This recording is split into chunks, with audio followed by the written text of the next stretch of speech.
Morning. Thanks for joining me today, Luke. So I just wanted to ask you, what impact have you seen on the property market as a result of the pandemic? Well, obviously, I focus on dental practice goodwill values more than anything else. So in terms of the impact, I think there's been a number of impacts. I think first off, obviously, as we initially approached the pandemic, going into sort of the 23rd of March, what we saw is in essence the market freeze. So there was very little to no activity or completions from the sort of the last week in March right through until the sort of beginning of June. There was the odd practice that completed, but they were scarce, considering that normally about 600 practices a year would change hands, and you would normally expect a spike at the end of March to dovetail in with the end of the financial year, and we didn't get that this year. So that's, I think, the first sort of immediate impact. As we came out of June, we actually saw almost the opposite happen, where we saw an increased level of activity of people coming into the market who wanted to buy practices. I think there's a number of reasons for that. I think first off, you've got associates who, of course, didn't benefit from the self-employed income support scheme in the main because they earned too much money. So they were left high and dry in the main if they worked in private practice throughout the initial period of lockdown when dental practices were forced to close. And a lot of them, I think, took the view that actually they would rather steer their own ship going forward. So we saw, if you like, a surge in both new buyers registering, but also buyers who were probably sat on the database who then ultimately did decide that they were going to pursue the acquisition of a practice more seriously. I think you saw a number of people who would have perhaps invested in other asset classes, who then said, actually, we're going to move money more towards the healthcare sector because we think it's a safer sector, alongside other asset classes, for instance, like hospitality or commercial property that maybe they would have invested in before. And then you almost saw a sort of a doubling down of the private equity guys as well, who, were sort of had, if you like, their pots replenished in terms of moving forward with more dental practice acquisitions. So that was, if you like, the surge in interest. It's fair to say, I think that completions and actual practice properly transacting didn't really kick back in until the end of September. There was almost like someone switched a tap on the 1st of September and said, right, okay, we can get on, we can start completing things. And since then, completions have, gone back up. We are seeing practices complete regularly. I think it's fair to say we're not still at full pelt. We're probably running, say, at 70%, give or take, the volume of completions we would expect to see this time of year.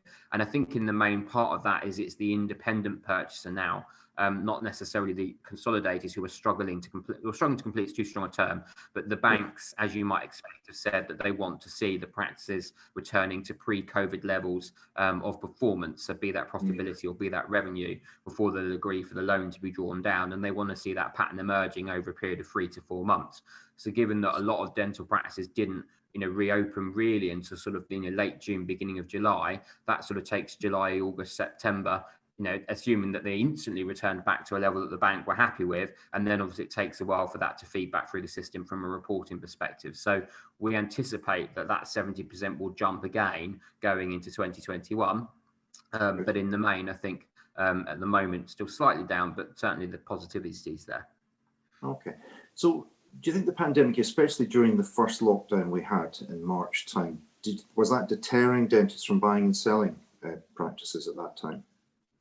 I think it just meant everyone sort of sat on their hands for a period of time, to be honest. I wouldn't say it was necessarily a deterrent. I think clearly lots of people were concerned about what the impact would be economically, so particularly for private practice, because of course their income, if they were fee per item, just ceased for that period of time, unless they had an insurance policy for business interruption which could pay out, which invariably you're not going to get a business interruption policy to cover COVID now. So if you were lucky enough to have one the first time, you're not going to get one now. So I think there was concern that private practice might not recover as quickly as it has done, whereas in actual fact I think the opposite has happened. I think because NHS practices are only having to deliver 20% of their activity level, you've got a lot of people who would have otherwise accessed NHS dentistry who are now going into the private sector because they can't get NHS appointments.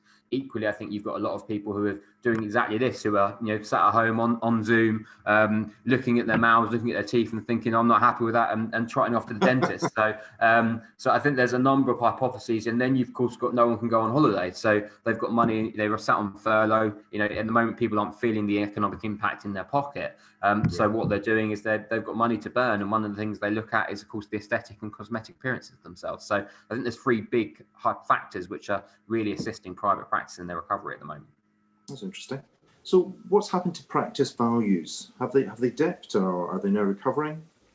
They've recovered pretty quickly. I think it's fair to say that the pendulum of popularity, if you like, which was swinging away from NHS dentistry in February, has probably swung back the other way for the time being, because obviously NHS practices were very well looked after.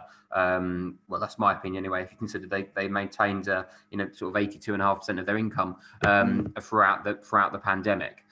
So you've seen people now who like the idea of NHS practice, whereas otherwise they maybe would have bought more privately than they did before.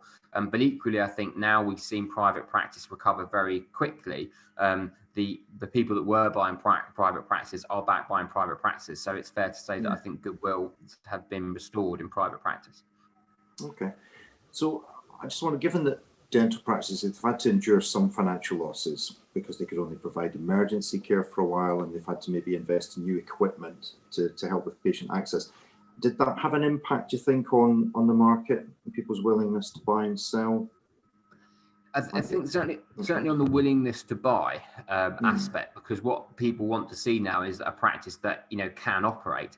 Clearly, if you've got a single-handed practice in particular, and you need to observe fallow time, and you can't get the right amount of air changes into the practice in a given period of time to allow you to run your book in the way you ran it before, then there's a big question mark over whether you can maintain your income. And in those cases, often the answer is you can't maintain your income as it stands at the moment. So whilst obviously, as we're talking now, we're hoping that there's a vaccine and this whole issue, if you like, will go away at some point in the late spring of next year. But of course, there's no guarantees that will happen, because we still haven't got approval for the vaccine. So when people are looking to buy a practice, they're looking at it saying, well, if I was having to run the practice in line with the current COVID-19 guidelines, could I maintain the income? And if the answer is no, then you're right, it acts as a deterrent for sale. Okay. With regards to selling, you've got the opposite effect. You've got people who want to sell because they don't want to deal with the COVID-19 guidelines and running that long term. And I just wonder what your opinion is. How easy or difficult is it going to be for the market to get back on its feet fully? I think, to be fair, I think we're more or less there. So I think that from the goodwill and business valuation perspective, I think we're more or less there. So in that respect, I think that probably will happen fairly, certainly by the end of March. I think we'll see a market that is probably similar to where it was in February of last year. Okay, that's interesting. So where's the demand for practices coming from? Is it from associates, corporates? What's the picture, do you think, at the moment? It's a real mixed bag. So if I was to say to you that as it stands at the moment, we've agreed 54 transactions since we came back out of lockdown. So really, I suppose since the beginning of June. In the main, 11 of those are to consolidators. So sort of the bigger consolidators, if you like, with more than 20 practices already in group. You've then got another 6 or 7 which have been agreed to people who are buying their sort of 4th, 5th, 6th, up to 10th practice. And then the balance is with people buying their first, second or third practice. So the demand is there, I think, from all sectors, but clearly, the fundamental element of what we do is still to the independent practitioner. Fair enough. So how important do you think it is to have the support of organisations, companies like yourselves at this time? Ultimately, obviously, we are looking at dental practices all day, every day. So we recognise the trends. And I think it's very easy at the moment for some people to take advantage of the situation. And we did see that going into COVID, where we saw a number of groups who started to reduce offers, explaining that they felt that because of COVID-19, goodwill valuations had crashed. And indeed, we've had an offer in from a group this morning, which is £700,000 off the actual true value of the business. And again, they're citing COVID. But actually, in reality, that isn't where the market is. So I think to people who, if you like, aren't doing this every day, it's quite easy to listen to the excuses. And in some respects, there's some very valid arguments, but the reality is a business is always worth what someone's prepared to pay for it. Absolutely. Okay. So just finally, what do you think the market's going to look like in, say, 6 months' time? Oh, that's crystal ball territory, and I never really answer those questions, to be honest, because the truth is that there's been lots of people that have subscribed to this view that we're in a bubble, and at some point that bubble will burst, and that's been touted for the last sort of 10 years. There are, of course, a number of other factors that are affecting dental practice valuations, and namely, I think, the potentially touted changes in capital gains tax.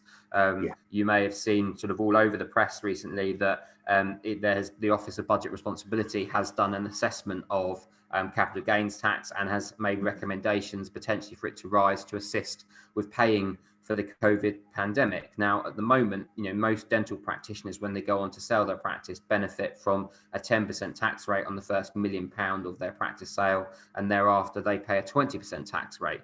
And of course, if that was to go to be akin to income tax, then we may see a situation where they're paying 40 or 45% tax on the entire sale proceeds of the practice. Now, I personally don't think the change is going to be that grave, but if that change did happen, which potentially could happen in the next 6 months, then I think we'll see a big reduction in the supply of dental practice coming to market, because the incentive to sell isn't there. Because if you've got to sell your practice and pay the same rate as you pay on income tax, I think you'll see a lot of people hold 2 to 3 years to really benefit from the COVID recovery, and then go on to sell there. So we'll have a blip, if you like, of a couple of years with less practice coming to market.